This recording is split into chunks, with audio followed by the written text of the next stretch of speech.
Ok, el procedimiento para medir la potencia de salida de un amplificador es el siguiente. Primero necesitamos tener un disco de prueba donde tenga una señal senoidal para 50 Hz, en este caso porque lo que vamos a medir es la salida del subwoofer de un amplificador.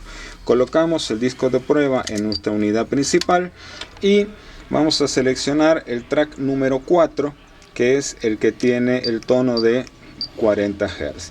Luego vamos a colocar la función de repetir track para que si nos demoramos en hacer la medición, al llegar al final automáticamente se reinicie. Tenemos nuestro osciloscopio y ya estamos conectados con las puntas del osciloscopio a la salida de subwoofer de este amplificador. Y tenemos el multímetro que va a estar censando el voltaje de entrada del amplificador para detectar que ese voltaje no caiga, porque si cae el voltaje, entonces obviamente la potencia de salida no va a ser la total.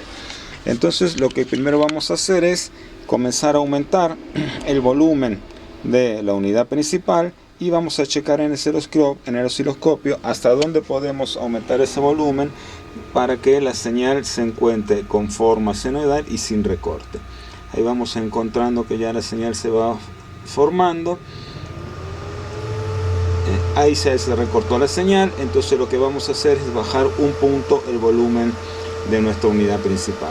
En ese momento verificamos el voltaje de entrada de 13.8 cayó a 13.4 voltios de corriente continua y vamos a medir a la salida de nuestro amplificador cuál es el voltaje de corriente alterna que nos está entregando. Entonces vamos a desconectar las puntas de la corriente de entrada y vamos a poner el multímetro en la posición de medición de voltaje de corriente alterna. Y en ese momento entonces vamos a conectar una punta del multímetro en la salida negativa y la otra punta en la salida positiva. Esta es la salida del amplificador. Y el multímetro nos va a indicar que estamos entregando aquí un voltaje de corriente de 36.2, 36.3 volt de corriente alterna con una señal que tiene su máximo recorte, su máximo volumen sin distorsión.